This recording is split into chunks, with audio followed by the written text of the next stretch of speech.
ಕರ್ನಾಟಕದ ಇತಿಹಾಸದಲ್ಲೇ ಮೊಟ್ಟಮೊದಲ ಬಾರಿಗೆ ಮಾನವ ಅಂಗಾಂಗವನ್ನ ನಮ್ಮ ಮೆಟ್ರೋ ಮೂಲಕ ವೈದೇಹಿ ಆಸ್ಪತ್ರೆಯಿಂದ ಆರ್ಆರ್ ನಗರದ ಸ್ಪರ್ಶ ಆಸ್ಪತ್ರೆಗೆ ಸಾಗಿಸಲಾಯಿತು. ಹಾಗಾದ್ರೆ ಬೇರೆ ವಾಹನಗಳನ್ನ ಬಿಟ್ಟು ಮೆಟ್ರೋದಲ್ಲೇ ಯಾಕೆ ಸಾಗಿಸಲಾಯಿತು ಎಂಬ ಕಾರಣಕ್ಕೆ ಎನ್ನುವ ಸಂಪೂರ್ಣ ಮಾಹಿತಿಯನ್ನ ಇಲ್ಲಿ ನೀಡಲಾಗಿದೆ. ಕರ್ನಾಟಕದ ಇತಿಹಾಸದಲ್ಲೇ ಮೊಟ್ಟಮೊದಲ ಬಾರಿಗೆ ನಮ್ಮ ಮೆಟ್ರೋದಲ್ಲಿ ಮಾನವ ಅಂಗಾಂಗಗಳನ್ನು ಒಂದು ಆಸ್ಪತ್ರೆಯಿಂದ ಮತ್ತೊಂದು ಆಸ್ಪತ್ರೆಗೆ ರವಾನೆ ಮಾಡಲಾಯಿತು.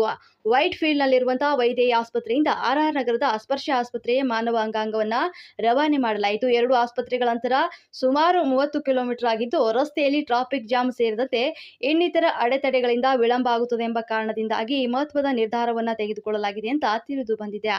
ಕರ್ನಾಟಕದಲ್ಲಿ ಅಂಗಾಂಗ ಸಾಗಣೆಗೆ ಮೆಟ್ರೋ ರೈಲು ವ್ಯವಸ್ಥೆಯನ್ನು ಬಳಸಿದ ಮೊದಲ ನಿರ್ದೇಶನ ಇದಾಗಿದೆ. ಇದು ಬಿಎಂಆರ್ಸಿಎಲ್ ಮತ್ತು ಆರೋಗ್ಯ ಇಲಾಖೆ ಸಮನ್ವಯ ಸಾಧಿಸುವುದರಿಂದ ಸಾಧ್ಯವಾಯಿತು. ರಸ್ತೆ ಮೂಲಕ ಅಂಗಾಂಗ ರವಾನೆಗೆ ವಿಳಂಬ ಆಗುತ್ತದೆ ಎಂಬ ಕಾರಣಕ್ಕೆ ಮೆಟ್ರೋ ಸಾರಿಗೆಯನ್ನ ನೀಡಲಾಗಿದೆ ಅಂತ ನಮ್ಮ ಮೆಟ್ರೋ ಅಧಿಕಾರಿಗಳು ದೃಢಪಡಿಸಿದ್ರು. ಆರ್ಆರ್ ನಗರದಲ್ಲಿ ಸ್ಪರ್ಶ ಆಸ್ಪತ್ರೆ ಲಿವರ್ ಕಸಿಗೆ ಹೆಸರುವಾಸಿಯಾದ ಕಾರಣ ಇಲ್ಲಿಗೆ ರವಾನೆ ಮಾಡಲಾಯಿತು ಅಂತ ತಿಳಿದು ಬಂದಿದೆ. ಹಾಗೆ ಇದೀಗ ಯಾವುದೇ ಅಡೆತಡೆಗಳು ಆಗದಂತೆ ನಮ್ಮ ಮೆಟ್ರೋದಲ್ಲಿ ಮೊಟ್ಟಮೊದಲ ಬಾರಿ ನಗರದಲ್ಲಿನ ಒಂದು ಆಸ್ಪತ್ರೆಯಿಂದ ಮತ್ತೊಂದು ಆಸ್ಪತ್ರೆಗೆ ಅಂಗಾಂಗ ಸಾಗಿಸಿದ ಘಟನೆ ನಡೆದಿದೆ. ಕರ್ನಾಟಕದಲ್ಲೇ ಇದು ಮೊಟ್ಟಮೊದಲ ಪ್ರಯತ್ನವಾಗಿದ್ದು, ವೈದ್ಯರ ಹಾಗೂ ಬಿಎಂಆರ್ಸಿಎಲ್ ಅಧಿಕಾರಿಗಳಿಗೆ ಮೆಚ್ಚುಗೆಗಳ ಸುರಿಮಳೆಯೇ ಹರಿದು ಬಂದಿದೆ.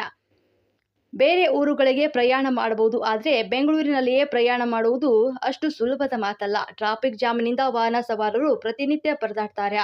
ಈ ಸಮಸ್ಯೆ ಆಗಬಾರ್ದಂತ ವೈದ್ಯಕೀಯ ಸಿಬ್ಬಂದಿ ಹಾಗೂ ಬಿಎಂಆರ್ಸಿಎಲ್ ಅಧಿಕಾರಿಗಳು ಈ ಮಹತ್ವದ ನಿರ್ಧಾರವನ್ನು ತೆಗೆದುಕೊಂಡಿದ್ದಾರೆ.